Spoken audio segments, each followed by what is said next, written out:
Hey guys, welcome back to another episode of Dynasty After Dark. And just as a proof that we're not doing all of this in one day, you just heard the new intro music, so we're not going to get copy struck anymore. I'm your host, Calvin Timms. I'm here with my co-host, Dale Terry. You can find us over on Twitter at TDC_Calvin and at Dynasty_Dale. And we're back. We're starting the AFC West today, and we've already gone through quite a few divisions, so hopefully this isn't your first one, but if this is your team, if you're a big fan of the Denver Broncos, we're going to be talking about all the offseason changes today, but I also ask you guys to go and check out the other videos. We're putting a lot of time into all these, and it's a lot of fun for us to sit here and kind of break these teams down and give our thoughts on all 32 teams. So if you are a fan, if this is your first one, we haven't gotten to a specific team you want to hear yet, it'll be coming, so make sure you're checking back the entire month of July. We're dropping one of these a day the entire month, so hopefully you guys like this content.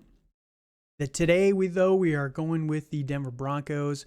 Like I said, we're starting the AFC West, and it's going to be a fun one. There's a lot of change on this team. Dale, before we jump into it, how are we doing today? Hey, I'm doing great today.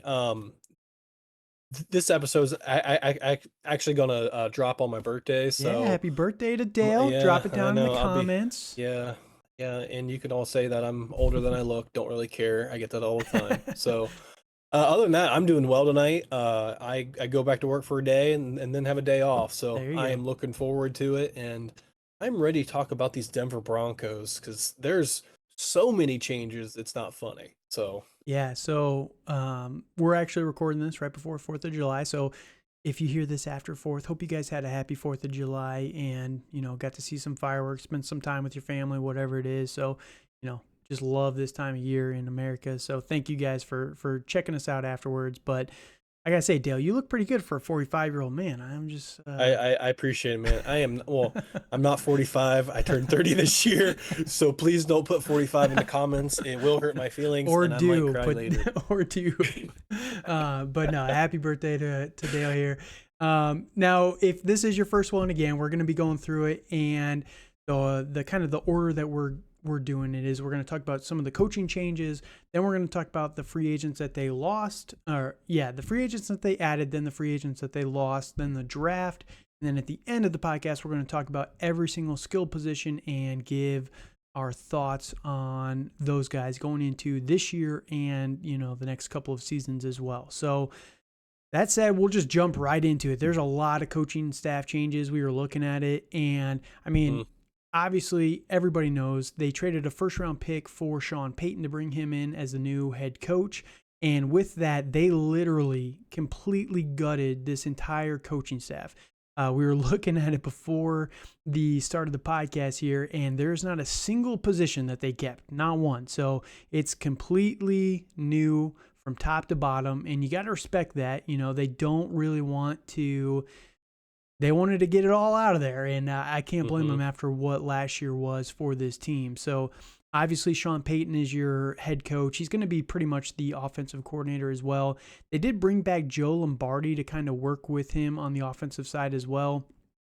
Another big thing is, and I think it's going to have a detrimental, or not a detrimental, a positive effect. It had a detrimental effect last year, but Clint Kubiak was the quarterback's coach and the passing game coordinator, and Kubiak's, if you remember that name, they've always been kind of associated with a very good run game. So it's ironic that Clint Kubiak was in charge of the quarterbacks and the passing game.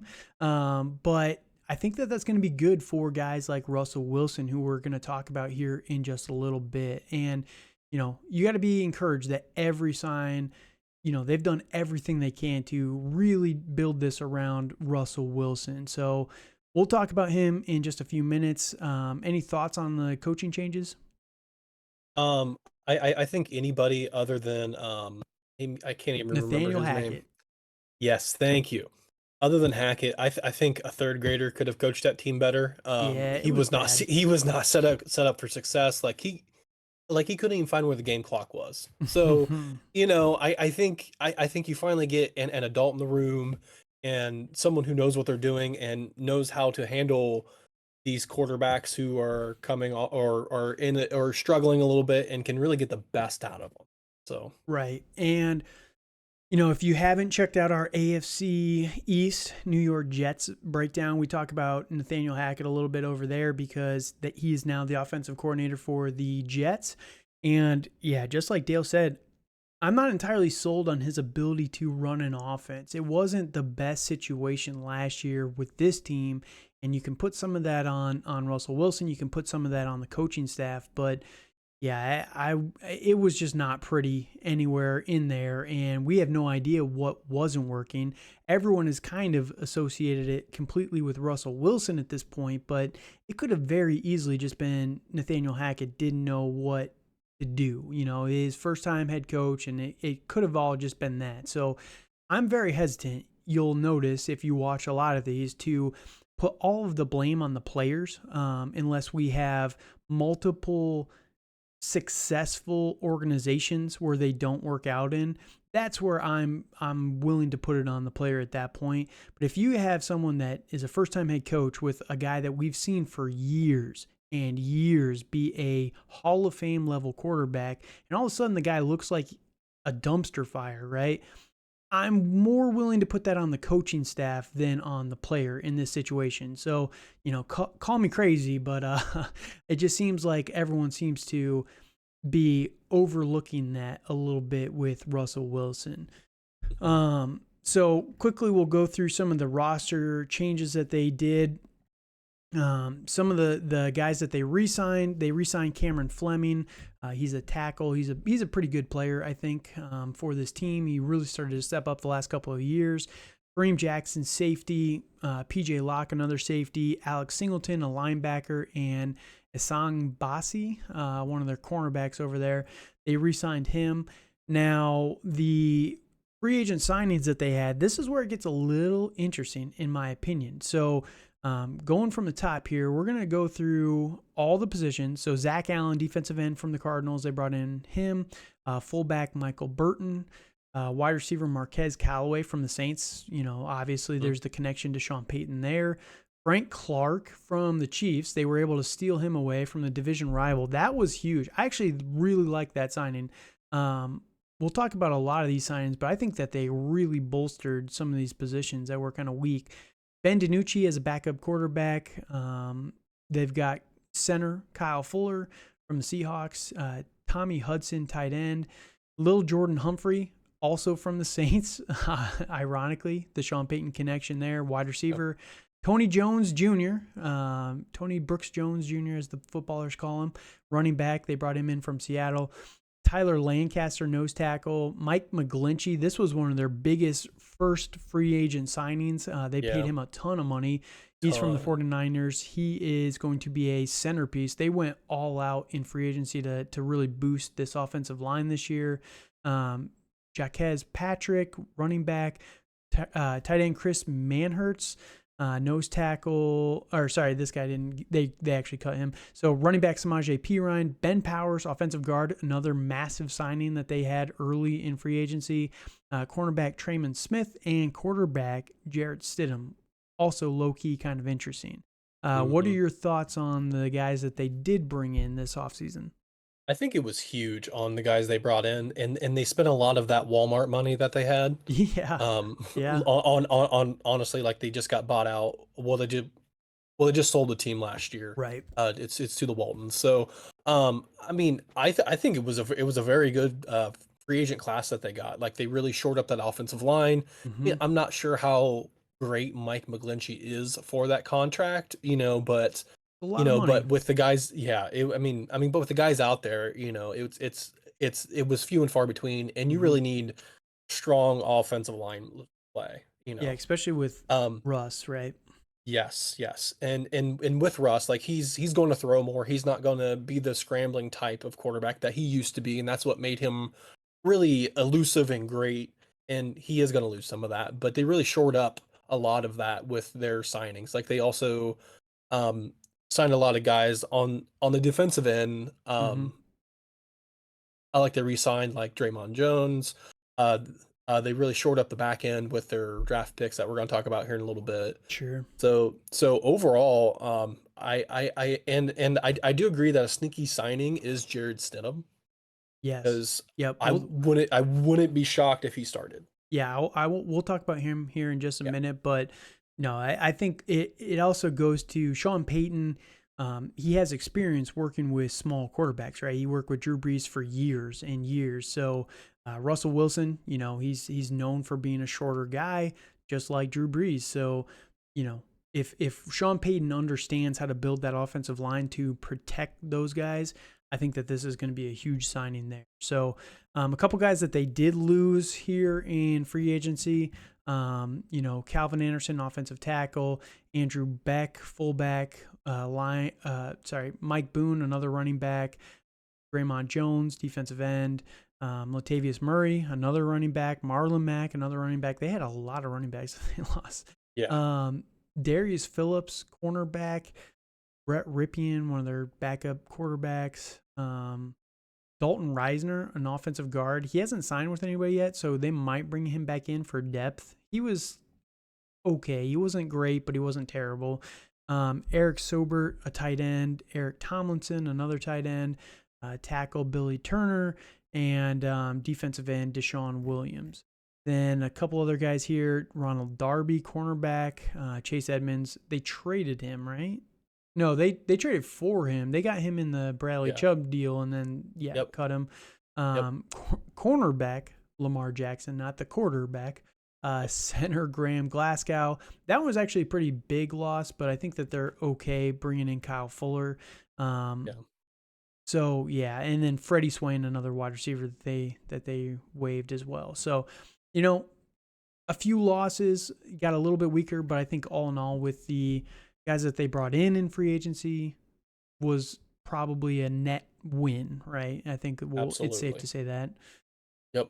All right, then a couple guys that they brought in the draft. Didn't have a ton of draft picks. Again, they gave up a first-round pick that they got for Bradley Chubb when they sent him to the Miami Dolphins. They used that first round to trade with the New Orleans Saints to go and get Sean Payton, because they had the rights to Sean Payton. So in the second round, they actually take Marvin Mims, wide receiver out of Oklahoma. Third round, they take Drew Sanders, linebacker out of Arkansas, and Riley Moss, a cornerback out of Iowa. In the sixth round, they had no picks in 4 and 5. J.L. Skinner, a safety out of Boise State. And then in the seventh round, Alex Forsyth, center out of Oregon. So, first 3 rounds, I thought they hit some important needs, but, other than that, it's a crapshoot in 6 and 7, right? Yeah. Yeah, it is. Like, once you get into day 3, like, those picks are a coin flip that they're even going to make the roster in some instances. So, right. I think overall that they did pretty well, and they got some good value in Mims and Sanders. So overall they did pretty well there. Yep, I'm with you. So again, offensive line, just recapping that, I think it's going to be better than it was before. They're really paying a lot of money to some of these guys, but Cameron Fleming and Mike McGlinchey should be a pretty solid left and right tackle there. You've got some good guards and you've got some good centers as well with Kyle Fuller, Lloyd Cushenberry as well at the center position. I think there's a little bit of flexibility. Ben Powers, the offensive guard that they paid a ton of money to as well. And then I think their other starting guard I think it's Quinn Mainerts. But I think again, there's some flexibility with Kyle Fuller and Cushenberry. So definitely should have a much improved offensive line. And again, that's where Sean Payton knows you need a good offensive line to keep these guys upright and keep them clear to throw down the field, right? Yeah, no, absolutely. So, I think it was overall, it was good for him. So, all right, so we're gonna talk about the quarterbacks first here. Obviously, Russell Wilson is the starter as of now. Jarrett Stidham is projected to be the number 2 guy there, and then Ben DiNucci is the number 3. There's really no excitement about Ben DiNucci. We've seen what he can provide, and it's just not great there. Now, we'll talk about Russell Wilson versus Jared Stidham here for just a second. I fully expect that Russell Wilson's going to be back to normal this year. I really do. Once training camp starts to roll around here in the next couple of weeks, it's going to look so much better because, again, Russell Wilson, and he played like a Hall of Fame quarterback for many seasons, right, up in Seattle, and there was always the let Russ cook and all that narrative, and oh, they finally let him cook, and he set the kitchen on fire, right? But again, Nathaniel Hackett, first time head coach. I don't think he had a good staff around him, and I think Russell I, Wilson. Go ahead. yeah, well, I think Hackett was way over his head. He I was not agree. head coach material, and that was just plain and simple not a good hire by the Broncos as a Yeah, whole. and there's all the rumors that they expected to kind of get Aaron Rodgers with that, and it Mm-hmm. didn't Yep. ultimately work. Right. So maybe, but I think that it's it. I won't say that Nathaniel Hackett can never be a head coach, but I think it was just too soon. I don't think he was Yes. ready for it. So, yeah, and I think Russell Wilson again. He was trying to make things work, and he was kind of Mm-hmm. banged up last year. And then there's also the story that, if you've kind of heard this, if not, Russell Wilson had a life coach. It was one of his best friends for many, many years up in Seattle. Right. His life coach actually passed away during COVID. Mm. The like 2 months before he got traded, I think it was, or 6 months right before he got traded. So he's dealing with the loss of one of his good friends that he spends a lot of time with, who is also his motivational and life coach as well. And you've seen what Russell Wilson's like, Broncos country, let's ride, all this corny kind of stuff. But, Mm-hmm. he does that to get himself into a mental space that helps him to perform. You might think it's corny. I think it's corny, but if it works for him and that's what he needs to do to get himself mentally ready, well, now he doesn't have the guy that's kind of training him and helping him in that category. And I think that loss was just a major mental shock. You got all the moving, the new system, all this stuff. And Mm-hmm. I think Russ was just a little overwhelmed. You can see already that he's lost like Yes. 20 pounds already this offseason. Yes. So I fully expect Russell Wilson to jump back up to a top 10 dynasty quarterback after the Mm-hmm. season. He's only 33. He's still pretty young. So I think that there's a lot of potential there. Jared Stidham, I like it. I think that if Russ does not get back to that category, I think that he has some potential. He's worth stashing, but if I'm making a bet, it's going to be on Russell Wilson. Now, that was a long rant. Let me hear your thoughts. Yeah, no, I completely agree with that. I do think Wilson's going to turn back into form. I think he understands that this this is his chance to really submit himself into this legend of the sport, and that's kind of I think that's what he wants to do. Like he really wants to submit himself as a brand and as as something that's more than just. I mean, he wants to be a football player too, but I think his mind's right, and that's going to be really helpful for him going forward. Mm-hmm. And I don't think he was in the right headspace to be as efficient as he was in Seattle. And plus, you had Hackett coming in; it was a new head coach, whole new system, everything's different, Yep. and and and then they had injuries, all here and there, and it was just a lot. Yep. Yep. I'm with you. So I fully expect Russ to get back. We'll see after this Mhm. season, but we're going to jump into the running backs now. So obviously they brought in Samaje Perine. Javonte's still recovering from Yep, the J.K. Dobbins Kate basically Dobbins. knee Yep, injury. There's some reports that he's going to be ready for week 1, which would be a massive shock. I'm it fully would be. expecting Javonte to be kind of on the same timeline as J.K. Dobbins. Hmm. Maybe by week 10, 11, 12, sometime in that Yep. range, he'll be back on the field. Um, we will see. I think he's still got a lot of talent, but I'm not expecting him to Hmm. be back to fantasy relevance until 2024. Dale and I have talked about this multiple times that these guys just don't always look the same. Very rarely. There's a few guys that are Yeah, they able, don't. Adrian Peterson, Jamal Charles, these guys can come back from an ACL tear and look amazing the next year, but that's Hmm. super, super rare. Well, and a big part of that is what kind of ACL injury Yeah. is it? Is it a clean tear? Is it just the ACL, or is it the LCL, PCL, MC? MCL, yeah, All the all of those. yeah, The all CLs. of the CL that you're able to tear, break, whatever. And that's really what Javante did Hmm. is has had a major knee injury. It was a Yep. major knee, and um, I think if you're doing dynasty drafts, just buyer beware on Javante year one. Yeah. Like if you're if like if you feel he's Like if you feel he's not gonna be ready, like just don't take him Right. and where he's going drafted, because I think he's being drafted like he's going to be the guy, Yeah, I know. It's and crazy. it's scary. It Yeah. is scary. Because here's the thing too. Like I love Javonte Williams' talent. I really do. I think Hmm. he has the I potential agree. to be an elite running back in this NFL. But here's the thing, right? If he doesn't come back until week 10, 11, 12, he might not be 100% this year. He might never get back there. We have no Hmm. idea, right? We Yeah. saw glimpses of Javonte and what he had the potential to do, but at that point in time, it's going to be 2 years removed, right? And Yep.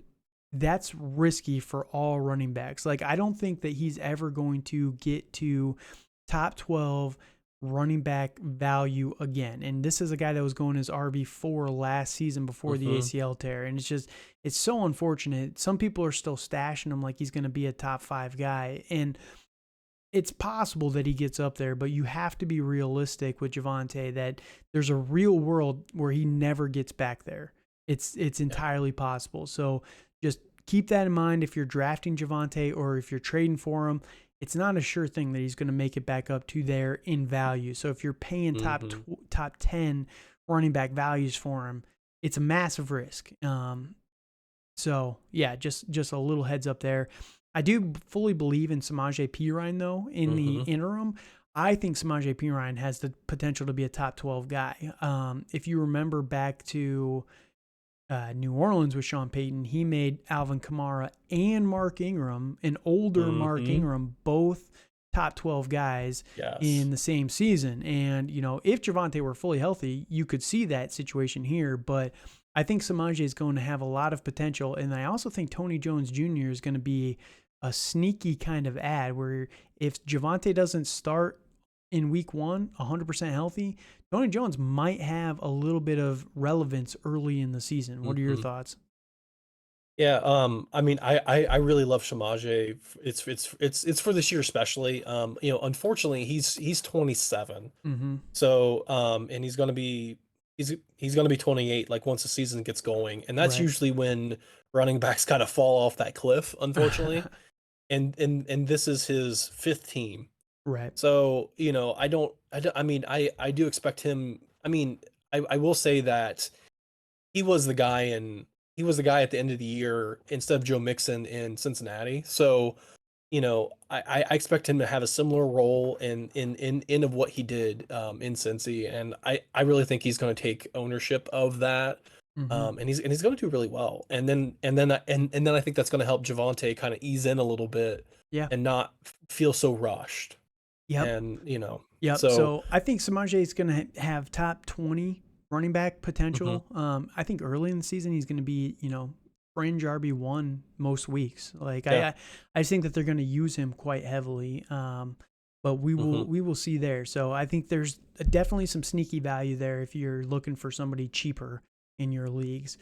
Jumping over to the wide receivers here, you've got Jerry Jeudy. You've got a lot of guys here now. Marquez Callaway, KJ Hamler, Kendall Hinton, Lil Jordan Humphrey. You've got Marvin Mims. You've got Tim Patrick, Courtland Sutton. Now, here's my thoughts, and I'll let you kind of break down my thoughts on these wide receivers. I think that there's the hype piece that Tim Patrick's coming back. I actually don't yeah, think he's going to be the number one guy. He's an older guy coming off an ACL tear. yes, yes, It's a long shot that he's going to get it back to is. his form beforehand. So if I'm betting on a wide receiver, here's how I'm doing it personally. And I know you kind of like Courtland Sutton. You think Hmm. he has a potential to finish as one of Yeah. the top wide receivers in NFL this Yep. year, right? In Hmm. Dynasty. I'm still ranking it Jerry Jeudy, Marvin Mims, Courtland Sutton, and then probably, like Marquez Callaway over KJ Hamler. KJ Hamler just hasn't been able to stay healthy, so Yeah, I think they're ready to move on from him. But maybe even Tim Patrick is the number 4 guy. But I think Jerry Jeudy has the most potential. We saw him starting absolutely. to break out with Russell Wilson at the end of last year. Jerry Jeudy is more of a Tyler Lockett type of player than any of these other wide receivers on the field, and I think that's what he's going to be. He's going to be a Doug Baldwin. Russell Wilson is always kind of like those shifty slot type of players, and that's where Jerry Yeah. Jeudy's he's gonna be very good for fantasy. I don't know if he'll be top 10 good, but I think he's gonna be fringe, right? And I think that they're going to design around him as being the number one guy. You think it's Courtland Sutton? I think it's Jerry Jeudy, but Well, that's I kind mean, of the difference there. I don't disagree that it can't be Jerry Jeudy as the Sure. number one, but I think Courtland Sutton's gonna have. I think he has the potential to have a Mike Thomas Saints like Sure. season. Personally, he's more of the big bodied wide receiver.